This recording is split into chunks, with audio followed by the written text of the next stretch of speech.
Alright guys, how's it going? Welcome back to Rise of the Phoenix. My name's Dave, DLC Dave, and we are at the FA Cup semi-final. You may be a touch confused as the last time we met I said we would come back for the quarter-final.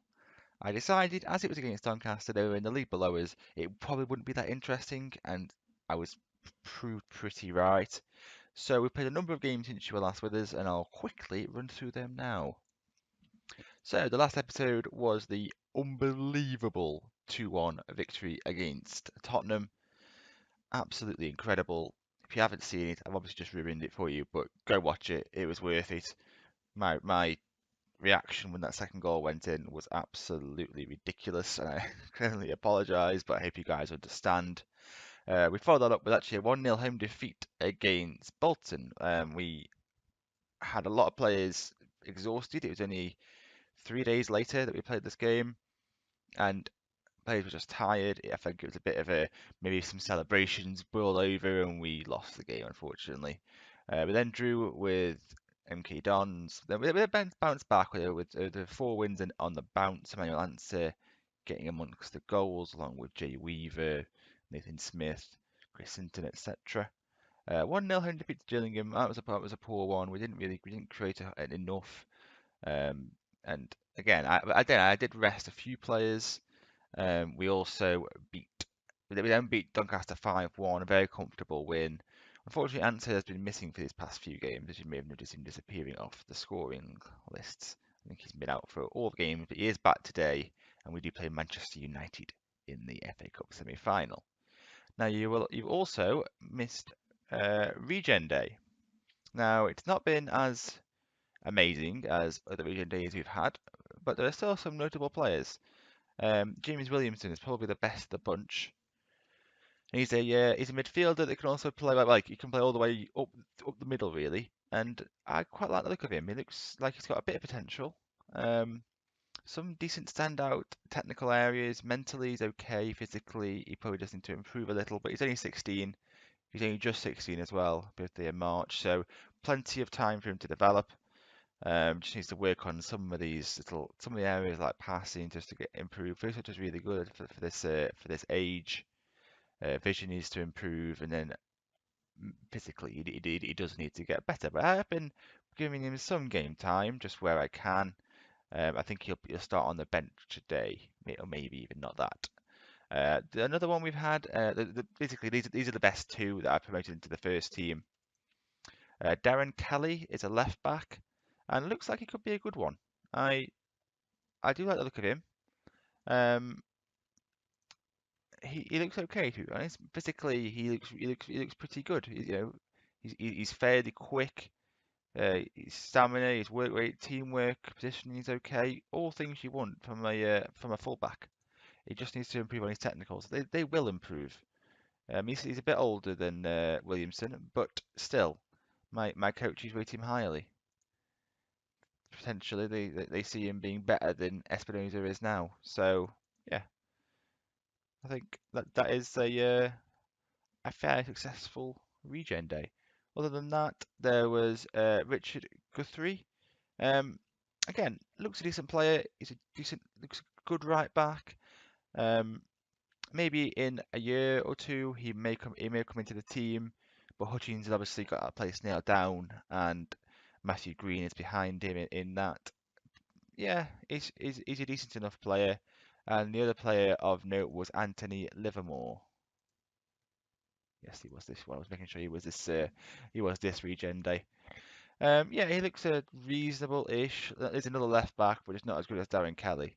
So he's going to spend some time in the under 18s trying to get some game time with them and hopefully improve a bit more. The rest of the players really 2-star potential players, not really worth mentioning. So, with that all being said, I'm going to run you through the team today. It's another massive game. We're at Wembley again. I can't believe how well this season has gone. And the team today is Bradford in goal, Hutchins, Gale, Johnson, and Kane at the back. I'll quickly mention that I am going to be giving Kane the starting left back berth from now on. I just feel that he has kicked on, almost he's almost gone unnoticed by me how much he has improved. And the fact that teams such as Arsenal and Chelsea were interested in him in the summer. And Chelsea and Stoke, two humongous clubs, obviously.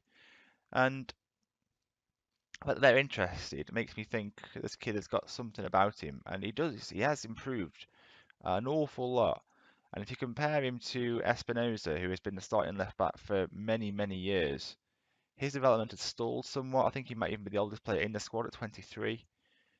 And he's a solid enough player, but he's more of a defensive option, and maybe that's how we'll look to approach that selection in games where we know we're going to be on the back foot. Maybe Espinosa will get the nod, and in games where we want to attack and go for it, Kane may get the start. So I just wanted to mention that's the reason why Kane's starting there.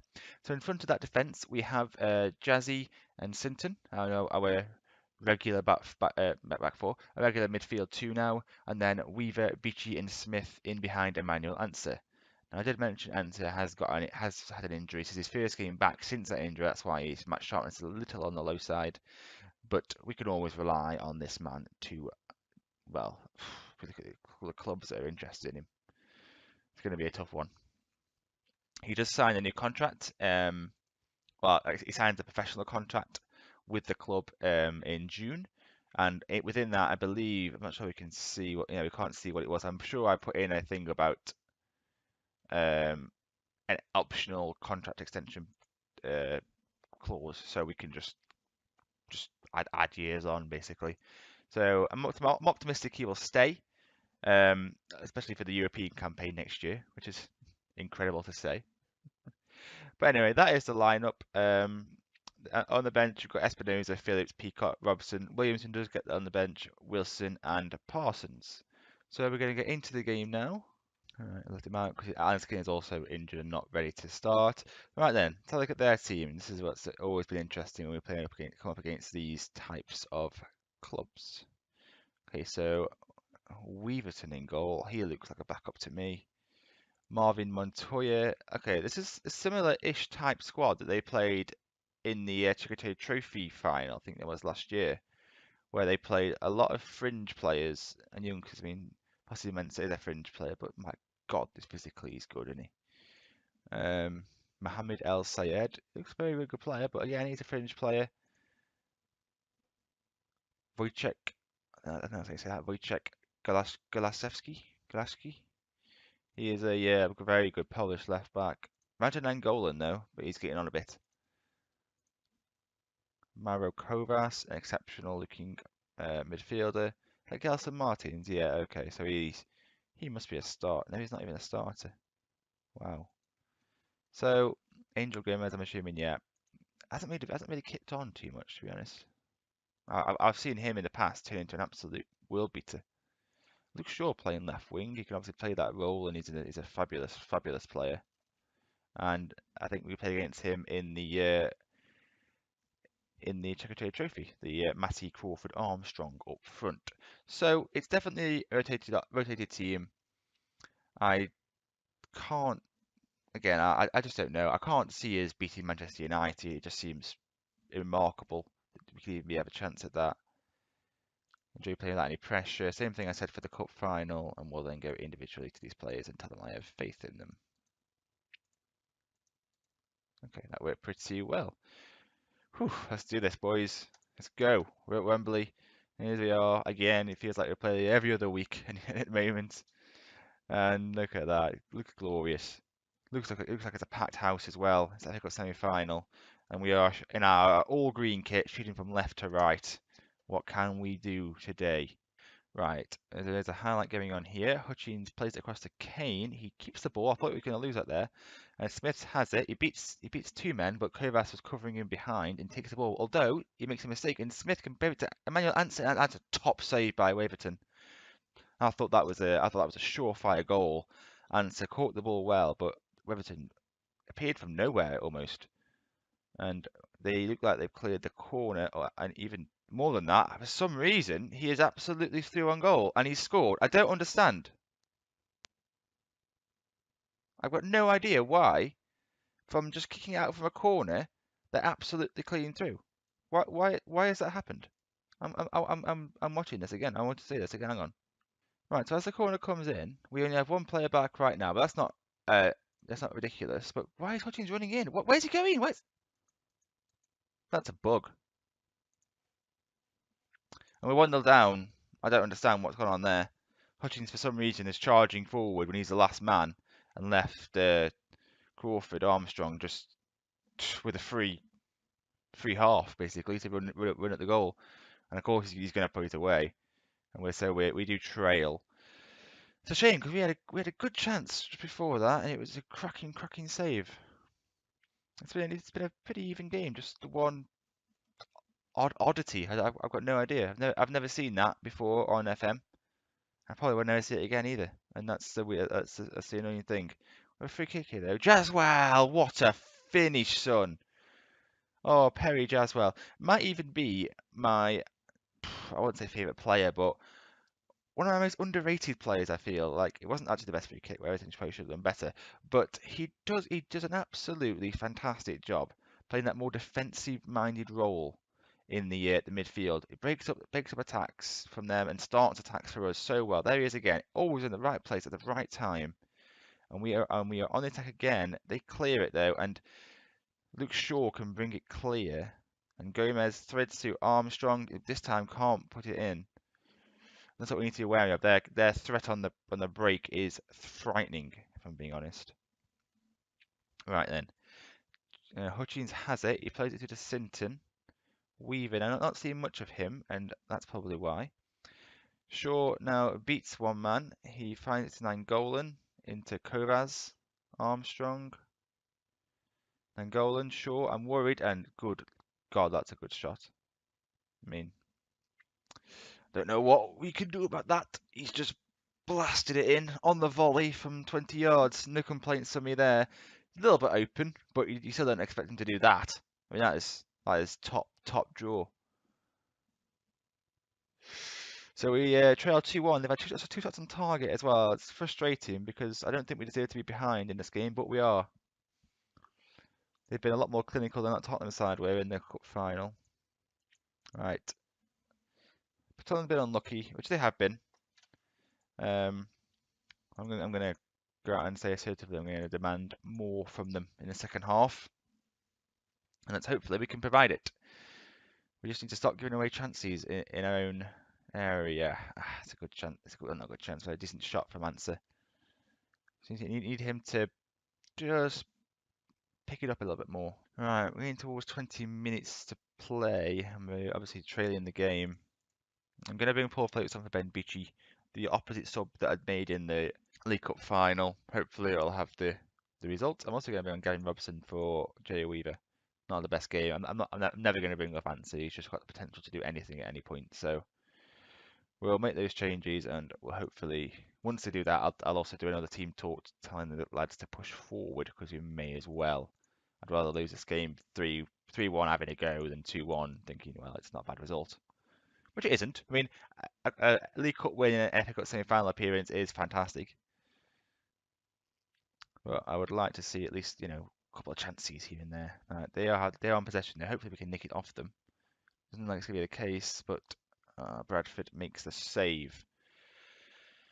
They are a very good side. Even the rotating Man United team is still Manchester United, and I knew we didn't have a whole lot of hope. That should be a yellow card. That is cynical. Danny Jameson just takes Ansah down when he was in full flight and stops the attack. Right, come on boys, last few minutes now. Go for it. Robson. He puts the ball across, and there is Manu Ansah. He is the answer. His 40th of the season for the 16-year-old, and we grab an equaliser at Wembley. Could we go going into extra time again? It looks possible. It was slight deflection on that, but Ansah struck it well, and he earned his bit of luck. And I mean, I tell you, Man United have probably I've been the better side, but we've certainly not been bad. Smith should do better there, though. Gelson Martins is lightning quick, and he gets to the byline, and it's 3-2.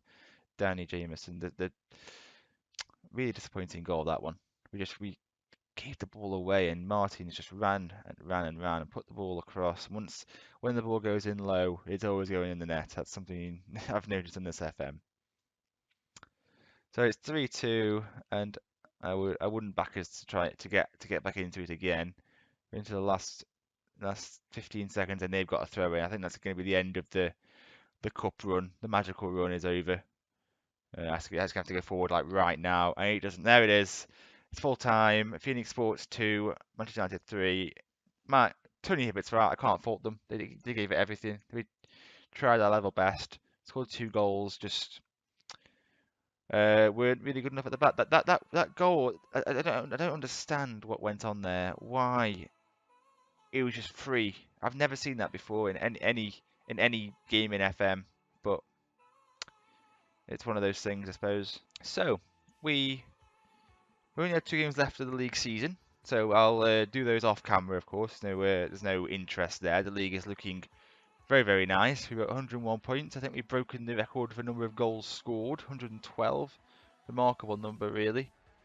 And yeah, it's been an amazing season. I hope you guys have enjoyed it. It's surpassed my wildest expectations. I'm going to say that, I mean, the FM18 beta is right around the corner, maybe even within a week. So the next season, which is going to be a championship combined with Europa League, is going to be the last season of this save. The save was only intended to run up until the FM18 beta anyway, and it feels like the ideal situation next season would be for us to go up to the Premier League and also see what we can do in the Europa League, and that will be a fitting end, I think, to this season. Either way, playing in Europe is going to be a remarkable feat for this club. I'm going to wait to see if anything needs to happen with our ground because of it, or what. So I will see you in the next season. We're into the Championship and the Europa League. I can't get tired of saying it's ridiculous, to be honest, but we're there. So if you have enjoyed the episode, guys, a bitterly close game against Man United. We gave it our best shot. Couldn't quite pull it off in the end, but a great run all the same. If you have enjoyed it, please leave a like. It helps me out a great deal. Hit that subscribe button if you want to see more. Follow me on Twitter at DLCDave1. And until next time, I'll see you guys later. Goodbye.